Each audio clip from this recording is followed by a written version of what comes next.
आज माननीय केजरीवाल जी ने अपनी बौखलाहट का परिचय दिया है। आपने देखा होगा कि पिछले कुछ दिनों से केजरीवाल जी अपनी गवर्नेंस के मॉडल पर चुप्पी साधे हैं। एक भी विषय वो ये नहीं बताते कि 10 साल यहां पर सत्ता में भोगकर आम आदमी पार्टी की सरकार ने दिल्ली की जनता के लिए क्या करा, लेकिन हां बहुत सिलेक्टिवली ऐसे विषय उठाते हैं जहां पर लग रहा है जैसे वो अपने वाली आने वाली हार के बहाने बनाने अभी से शुरू कर रहे हैं। ये जो वोट कटने की बात है ये बच्चों का खेल नहीं है। इसका प्रोसीजर बहुत लंबा होता है, बहुत वेल वेरीफाइड होता है।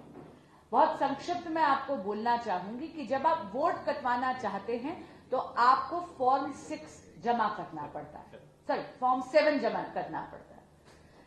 फॉर्म 7 जब आप जमा करते हो और कभी भी व्यक्ति अगर किसी की वोट कटवाना चाहता है तो एक व्यक्ति 6 से ज्यादा फॉर्म नहीं सबमिट कर सकता, ना ऑफलाइन ना ऑनलाइन।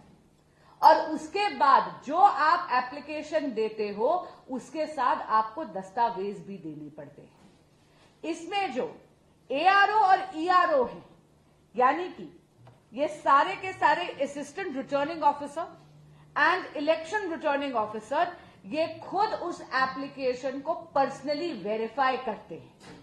और वेरीफाई करने के लिए आप ये देखिए कि जो दिल्ली के चीफ इलेक्टोरल ऑफिसर हैं, उन्होंने पारदर्शिता रहे इस पूरे प्रोसेस में, उसके लिए ये बात और ये गाइडेंस दे दी है, ये इंस्ट्रक्शंस दे दी है दिल्ली के सभी बीएलओज को कि पर्सनली जाकर आपको वेरीफाई भी करना है और रजिस्टर पर हस्ताक्षर भी करवाने हैं।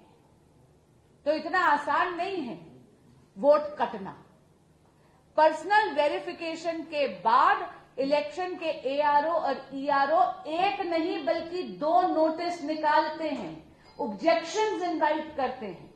और यदि किसी व्यक्ति का गलत वोट कट रहा हो और वो जाकर अपने सही जेन्युइन दस्तावेज दे दे तो उसका वोट नहीं कटता है। तो सबसे पहले तो केजरीवाल जी मीडिया के बंधुओं के माध्यम से भोली भाली जनता को गुमराह करना बंद कीजिए। दूसरी बात, आप सभी को मालूम होगा कि 1 महीने का एक विशेष समरी रिवीजन प्रोसेस पूरे देश में चल रहा है। यह शुरू हुआ था 28 अक्टूबर 2024 को और 29 नवंबर 2024 को समाप्त हुआ है। यानी जिस जन जागृति पर माननीय केजरीवाल जी हमला कर रहे हैं, यह कश्मीर से लेकर कन्याकुमारी तक पूरे भारत में हो रही है।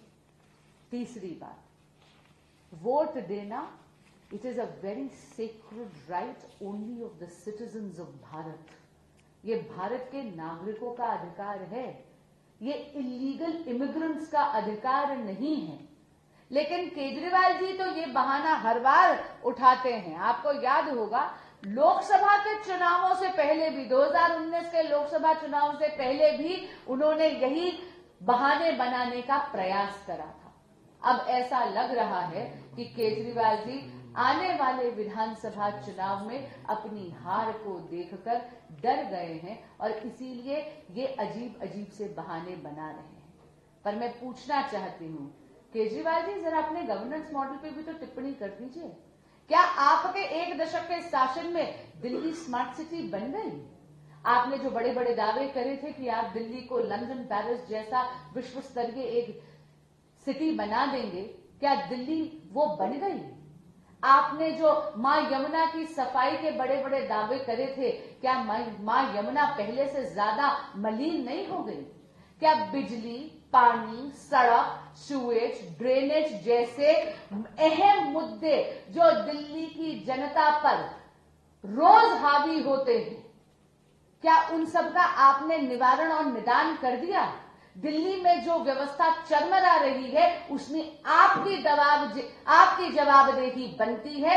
कृपया बहाने बनाकर असली मुद्दों से ध्यान भटकाने का प्रयास बंद करिए। धन्यवाद।